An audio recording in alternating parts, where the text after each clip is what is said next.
Today we're going to look at the greenhouse effect. How does it really work? I will show that much of what we are told is incomplete, and many of the explanations given just don't stack up. So let's have a look.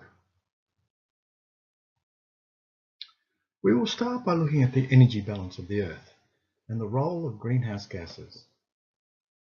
The Sun is the ultimate source of energy for the Earth. Electromagnetic radiation travels through space, delivering huge amounts of energy to the Earth. This radiation is called sunlight. The sunlight initiates photosynthesis and supplies the energy to warm our planet. It keeps us warm.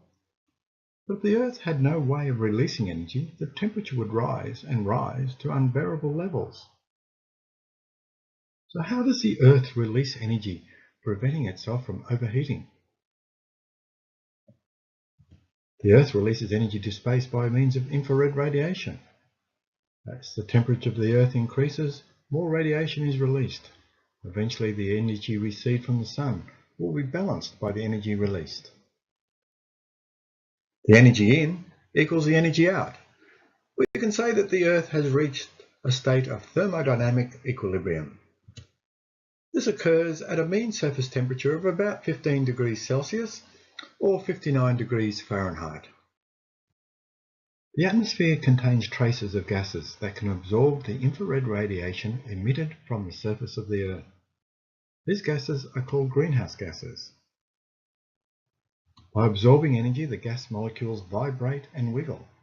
The amount of vibrating and wiggling is a measure of temperature. By absorbing energy, the temperature of the gas rises. The main constituents of the atmosphere, nitrogen and oxygen, have little interaction with infrared radiation. Water vapor, methane, and carbon dioxide readily absorb infrared radiation, warming up in the process, and in doing so they restrict heat loss to space. This ultimately raises the mean temperature of the Earth. Water is by far the most influential greenhouse gas. But greenhouse gases act in another way. Greenhouse gases are also responsible for releasing energy into space. The greenhouse gases are able to change their vibrational energy state and release infrared energy. Greenhouse gases in the atmosphere help cool the atmosphere, ultimately helping the Earth to remain cool. So what is the greenhouse effect? It is often described as follows.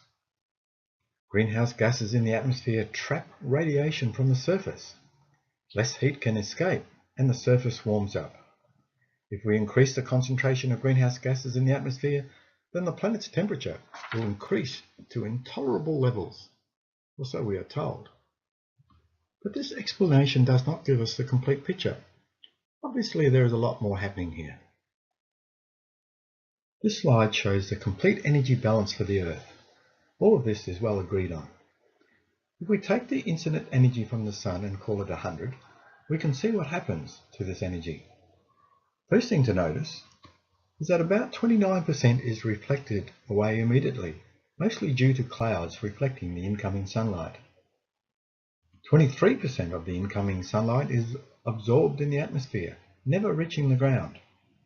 Only about 48% of the Sun's incident energy actually makes it to the surface of the Earth. The surface of the Earth is cooled mostly by convection and evaporation. The surface is also cooled by the release of infrared radiation. Some is released directly to space, some is absorbed by the greenhouse gases in the atmosphere. The greenhouse effect is often described in terms of restricting radiation from the surface of the Earth. But this is a minor piece in the overall picture. But the elephant in the greenhouse is very visible in this picture. Most of the energy absorbed by the Earth is released from the atmosphere. Greenhouse gases are needed to emit this energy. So what happens when greenhouse gas concentrations increase? Well, as we have seen, greenhouse gases affect the temperature of the Earth in two ways. They absorb radiation, which is emitted from the surface, inhibiting this radiation from reaching space. This warms the Earth. But as well, They increase the ability of the atmosphere to emit radiation to space. This cools the Earth.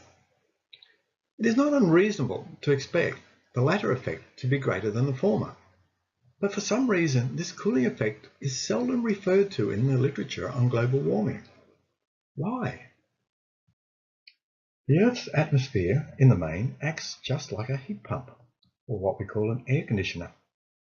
The sun evaporates the liquid water on the surface of the Earth. The water vapor is pumped to the clouds due to the workings of atmospheric physics.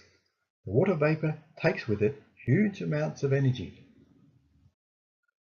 The vapor condenses in the cooler atmosphere, releasing huge amounts of energy. Every kilogram of water transported to the atmosphere releases 2,265 kilojoules of energy when the vapor condenses. The water droplets fall to Earth, and the cycle then repeats. For the water to condense in the atmosphere, energy must be transported away. That is why we have a large fan on our air conditioner external units. The transport of this energy to space is the job of the greenhouse gases, releasing the energy in the form of infrared radiation. The best way to improve the efficiency of a heat pump is to increase its ability to release heat from the condenser.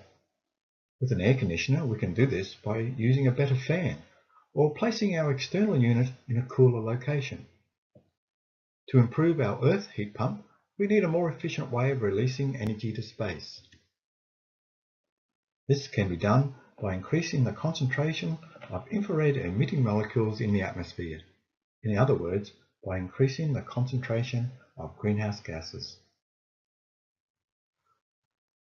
Now we look further at what happens when greenhouse gas concentrations increase.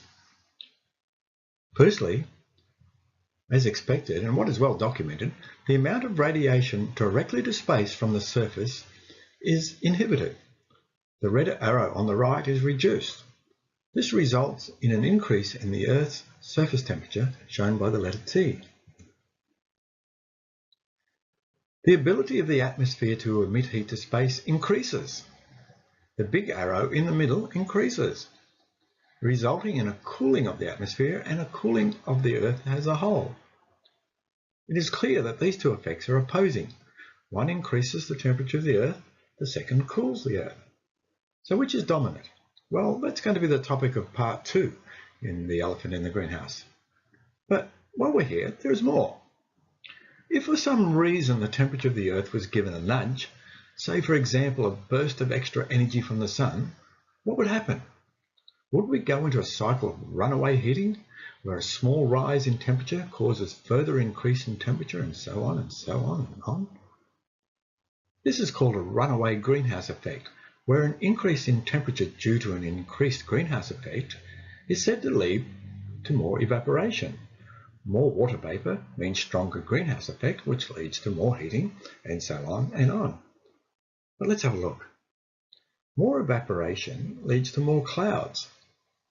More clouds leads to a greater reflection of sunlight, cooling the Earth. This is what we call negative feedback. It acts to restrict any change. So what have we learnt? The Earth is cooled by 3 mechanisms: radiation from the atmosphere, radiation from the surface, and the reflection of sunlight. Greenhouse gases absorb and emit infrared radiation. They restrict the radiation from the surface of the Earth, and this warms the planet. But greenhouse gases also emit radiation from the atmosphere to space, and this cools the planet. The Earth, in the main, acts like a giant air conditioner. Evaporation of water at the Earth's surface carries huge amounts of energy into the atmosphere. This energy is deposited in the atmosphere when the water vapor condenses. The energy is then released to space via the ability of greenhouse gases to radiate infrared energy. Warming of the Earth will produce more evaporation and thus more clouds to reflect sunlight. This is a cooling effect, counteracting the initial warming effect. In part 2 of The Elephant in the Greenhouse, we will look at models that determine the Earth's response to increased greenhouse gas concentrations. We will look at the pioneering work of the Swedish scientist Sven Arrhenius, who over 100 years ago produced a model to show how increased carbon dioxide levels will increase the temperature of the Earth. We look at his model and show that the numbers don't add up. We will show what really happens when greenhouse gas levels increase. Thank you very much.